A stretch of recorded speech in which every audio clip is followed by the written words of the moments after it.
Russia and NATO, two military giants that represent opposing sides of global power. On one side, a single nation with centuries of military tradition, stretching from Europe to Asia. On the other, a massive alliance of 32 countries bound by treaty, led by the United States, and committed to collective defense. But when we break down the numbers, manpower, land forces, air power, naval strength, nuclear arsenals, and budgets, who really holds the advantage? In this video, we'll dive deep into the stats, explore the capabilities of both Russia and NATO, and reveal the strengths and weaknesses that define modern military power. Stay tuned, because the balance might surprise you. Let's start with manpower. Russia fields an estimated 1.15 million active personnel, supported by around 2 million reserves. Its system of conscription ensures a steady flow of soldiers, though not all are as highly trained as their professional counterparts. NATO, however, is not a single country, it's an alliance of 32 nations. When combined, NATO armies consist of more than 3.3 million active troops and about 2 million in reserves. That means NATO has almost triple the active manpower of Russia. But numbers alone don't tell the whole story. Russia has the advantage of central command, a single doctrine, and forces concentrated on its borders. NATO forces, on the other hand, are spread across the globe, from Europe to the Middle East to the Pacific. So, while NATO dominates in overall troop numbers, Russia's ability to rapidly mobilize soldiers close to potential conflict zones gives it an important regional advantage. Now let's move to land power, the tanks, vehicles, and artillery that form the backbone of ground combat. Russia maintains around 12,000 tanks, one of the largest tank forces in the world. Its arsenal includes older Soviet-era models like the T-72, upgraded T-80s, and the modern T-90.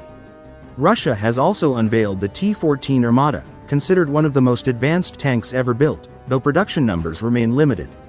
In comparison, NATO collectively fields about 14,000 tanks. While the numbers are close, NATO has a key advantage: technology. Tanks like the American M1 Abrams, the German Leopard 2, and the British Challenger 2 are battle-proven and have superior armor, targeting systems, and survivability compared to most Russian models. When it comes to armored vehicles, NATO's edge becomes massive. The alliance operates over 100,000 armored fighting vehicles, compared to Russia's 30,000. This means NATO has greater flexibility in rapid deployments and mechanized infantry support. However, Russia is known for mass production and sheer numbers on the battlefield. In a concentrated land conflict in Eastern Europe, its heavy armor could still pose a formidable challenge to NATO forces. Air dominance has become one of the most critical aspects of modern warfare. Russia fields around 4,000 military aircraft, including advanced fighters like the Su-35 Flanker E, the long-range MiG-31 Foxhound, and its fifth-generation stealth fighter, the Su-57 Felon. Russia also relies heavily on ground-based air defense systems such as the S-400, which are among the most advanced in the world.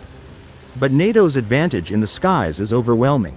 The alliance possesses more than 20,000 aircraft, with the United States Air Force making up the majority. This includes fifth-generation stealth fighters like the F-22 Raptor and the F-35 Lightning II, which are unmatched in stealth and avionics. NATO also fields multi-role aircraft such as the Eurofighter Typhoon, the Dassault Rafale, and strategic bombers like the B-52 Stratofortress and B-2 Spirit. In sheer numbers, NATO outnumbers Russia 5-1 in aircraft. And when technology, stealth capability, and global reach are factored in, NATO's air power is virtually untouchable.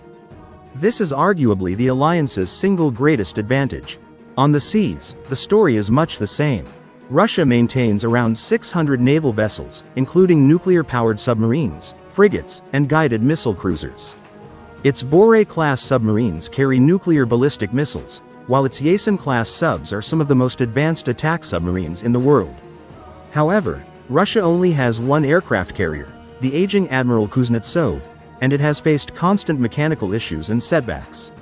NATO's naval dominance is unmatched. The alliance commands over 2,000 vessels, including more than a dozen modern aircraft carriers. The United States Navy alone operates 11 nuclear-powered supercarriers, each capable of projecting power anywhere in the world. When combined with the naval fleets of the United Kingdom, France, Italy, and other NATO members, the alliance's sea power dwarfs that of Russia. In global reach, logistics, and power projection, NATO's Navy is by far the most powerful in the world. Nuclear weapons remain the ultimate trump card in global military power. Russia possesses the largest stockpile of nuclear warheads in the world, estimated at 5,889 in 2025. Of these, around 1,550 are deployed and ready for launch at any given time, while thousands more remain in storage or awaiting dismantlement. Russia's nuclear triad consists of land-based intercontinental ballistic missiles, submarine-launched ballistic missiles, and strategic bombers capable of delivering nuclear payloads. Some of Russia's most notable weapons include the Rs-28 Sarmat, a new generation ICBM nicknamed Satan-2, said to be capable of carrying multiple warheads with enough destructive power to overwhelm missile defenses. Russia also operates the Topol-M and Yars ICBMs, as well as submarine-based systems like the Bulava missile. Beyond traditional nuclear weapons, Russia has also developed unconventional systems such as the Poseidon nuclear-powered torpedo, designed to strike coastal cities with devastating effect. NATO's nuclear capability, while slightly smaller in raw numbers, is equally formidable. The United States, the United Kingdom, and France maintain about 5,700 nuclear warheads combined. The US alone controls roughly 5,200 of these, with hundreds deployed on ICBMs, submarine fleets, and long-range bombers like the B-2 Spirit and the B-52 Stratofortress. The UK maintains its deterrent through the Trident submarine program, while France operates its own sea-based and air-based systems. NATO also has nuclear sharing agreements, meaning US nuclear weapons are stationed in several European countries, including Germany, Belgium, the Netherlands, Italy, and Turkey. This ensures that nuclear deterrence is not only American but truly integrated into the alliance. The doctrine surrounding nuclear use is just as important as the weapons themselves. Russia reserves the right to use tactical nuclear weapons in response to a conventional threat if it believes the survival of the state is at risk. NATO's policy, on the other hand, is primarily deterrence-based. Its goal is to prevent war by maintaining the threat of overwhelming retaliation. At the end of the day, both sides are locked in what is known as mutually assured destruction. This means that even if one side struck first, the other would have enough surviving weapons to deliver a devastating counterstrike. This balance, precarious, yet stable, is what prevents direct conflict between Russia and NATO. The nuclear arsenals of both powers serve as a grim reminder. In this domain, there is no true winner. If nuclear weapons are the great equalizer, then defense budgets are the great divider. Russia's defense budget in 2025 is estimated at $109 billion. This is a significant increase compared to past years, reflecting Moscow's focus on military modernization and the ongoing war in Ukraine. Much of this spending goes into upgrading old Soviet-era equipment, developing new missile systems, and maintaining Russia's large standing army. However, Russia faces a challenge. Its economy is only a fraction the size of NATO's. With limited resources, it must prioritize carefully.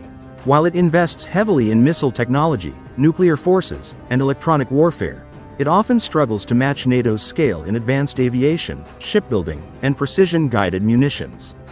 Now compare that to NATO. Collectively, NATO members spend over $1.3 trillion every year on defense. To put that in perspective, NATO outspends Russia by more than 10 to 1. The lion's share comes from the United States, which allocates $877 billion annually, more than every other country in the world combined, except China. This money funds everything from next-generation stealth fighters like the F-35, to nuclear-powered aircraft carriers, to global drone networks, and the world's largest system of overseas military bases. Other NATO members, including the United Kingdom, France, Germany, and Turkey, also contribute billions to the alliance.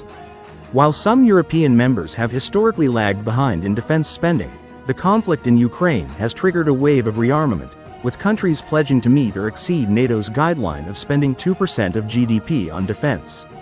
This financial dominance translates directly into technological superiority. NATO can afford to invest in cutting-edge research, cyber defense, artificial intelligence, hypersonic missile systems, and space-based capabilities. Russia, despite its efforts, cannot keep up at the same pace. In short, while Russia may rely on resilience, improvisation, and its nuclear arsenal, NATO's unmatched financial resources give it a decisive edge in sustaining long-term military power. So, after examining manpower, land forces, air power, naval fleets, nuclear arsenals, and defense spending, who comes out on top? In nearly every category, whether it's troop numbers, advanced weaponry, air dominance, or global presence, NATO holds the upper hand. Its sheer scale, resources, and technological advantage make it the most powerful military alliance in history.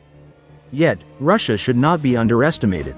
Despite being outnumbered and outspent, Moscow leverages its geography, its ability to mobilize quickly near its borders, and above all, its massive nuclear arsenal, to maintain strategic relevance. The truth is, a direct war between Russia and NATO would be catastrophic for both sides, and for the world. Both know that such a conflict could escalate beyond control, leading to devastation on a scale never before seen. That's why the real battle is not being fought with tanks and missiles, but with strategy, influence, cyber warfare, and economic power. The balance between Russia and NATO is less about who would win a war, and more about preventing that war from ever happening. In the end, NATO's strength lies in its unity and overwhelming resources. Russia's strength lies in its resilience, regional power, and nuclear deterrence. Together, they form the fragile balance of global security, a balance that the entire world depends on. The question isn't who would win in a fight, but whether humanity can avoid that fight altogether. As we close this comparison of Russia and NATO, one thing becomes clear: military power is not just about numbers, technology, or budgets. It's about strategy, alliances, and the ability to project strength while preventing catastrophe. The world often looks at these two giants and asks, who would win if war ever broke out? But the more important question is, can war be avoided altogether? Because in a conflict between Russia and NATO, there are no true winners, only unimaginable losses. For decades, this fragile balance of power has kept the world from tipping into another global war. And while competition continues, both sides ultimately know that cooperation, deterrence, and diplomacy are the only paths to survival. So, what do you think? Does NATO's overwhelming advantage in technology and resources make it the clear winner? Or does Russia's nuclear arsenal and regional dominance make it too dangerous to challenge? We'd love to hear your thoughts. Share them in the comments below. If you found this video informative, don't forget to hit that like button. It really helps the channel grow. Subscribe if you haven't already, and turn on notifications so you don't miss our next deep dive into global military power. And if you'd like to see more, check out our other comparisons, like US versus China, the race for military supremacy, or the top 10 most powerful militaries in the world. Thank you for spending your time with us today. Stay informed, stay curious, and remember, the greatest battles are often the ones that are never fought.